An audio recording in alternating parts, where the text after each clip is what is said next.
Cette école d'abord, moi je suis arrivé dans cette école en octobre 2016.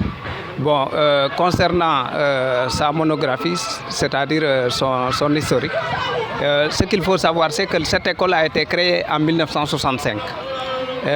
En 1965 déjà, il y avait deux écoles séparées, c'est-à-dire il y avait Koloban Filles, qui avait comme directeur M. Mamadou Ouri Diallo, et il y avait Koloban Garçon, dont le directeur était M. Syriac Sagna. Donc en 1965, ces deux écoles étaient ensemble ici, mais séparées entre filles et garçons.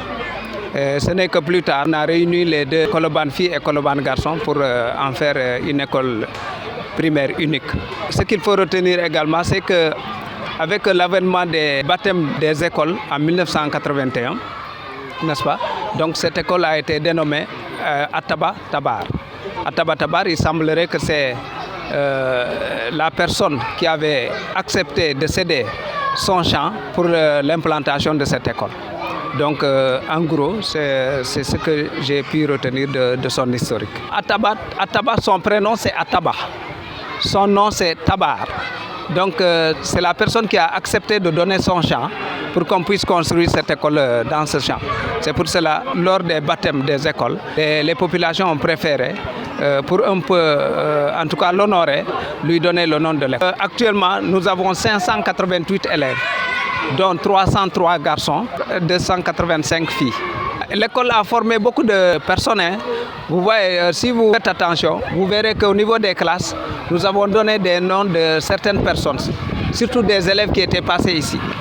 Vous avez par exemple, je vous donne l'exemple de Stéphane Badji, le footballeur qui était à l'équipe nationale. Stéphane Badji a fait ses études ici dans cette école. Stéphane Badji, la classe que vous voyez, le CM1A, c'est lui qui a accepté, quand je lui ai adressé la correspondance pour lui demander de nous aider à réhabiliter les salles. Il a accepté de réhabiliter le CM1A et nous avons donné cette salle son nom. D'autres élèves ont accepté aussi de nous réhabiliter des salles. C'est le cas de Moustapha Bari, qui était élève ici et qui est actuellement en Australie. Lui aussi, il a mis les moyens pour pouvoir réhabiliter une classe. Il y a la classe de Fali Loufay, il était directeur d'école ici. Et sa fille, qui s'appelle Fatou Faye, a aussi accepté, n'est-ce pas, d'aménager, de réhabiliter une salle. Et cette salle, nous l'avons dénommée le nom de son Fali Loufay. Vous avez aussi Amindaou. Amindaou aussi a fait ses études ici. Actuellement, elle est en France.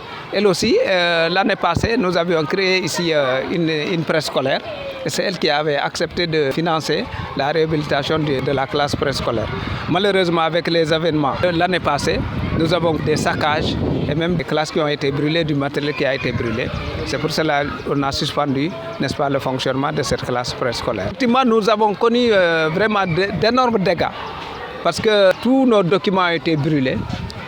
Pratiquement toutes les tenues ont été brûlées. Les tenues scolaires que l'État nous avait fournies ont été brûlées.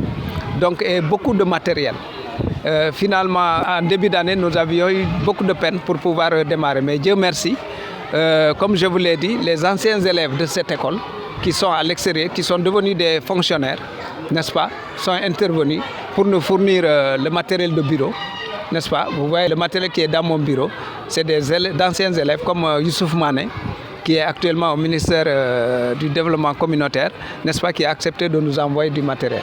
Mais aussi, nous avons eu l'aide de projets avec qui nous avions collaboré, comme USAID Passerelle, qui nous a aussi fourni du matériel. Donc, avec ça, nous avons pu démarrer le travail comme il le faut. Il y a toujours des urgences parce qu'actuellement, nous avons connu surtout 2 fuites d'eau au niveau de la Seine-Eau. 2 fuites pendant l'hivernage, n'est-ce pas, qui nous ont coûté cher parce que la facture est passée jusqu'à 200 et quelques mille. Or, vous savez, au niveau des écoles élémentaires, c'est des cotisations de parents d'élèves, ce n'est pas des inscriptions et ce n'est pas obligatoire comme au niveau du moyen secondaire. Nous, à l'élémentaire, c'est des cotisations de parents d'élèves. Et nous tous, nous connaissons les mêmes problèmes dans les écoles élémentaires où les parents d'élèves, certains cotisent, certains ne cotisent pas.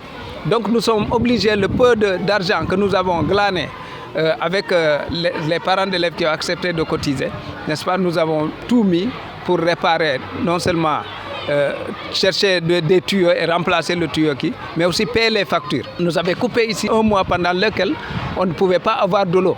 Donc les enfants sont obligés de sortir pour aller puiser dans les maisons environnantes.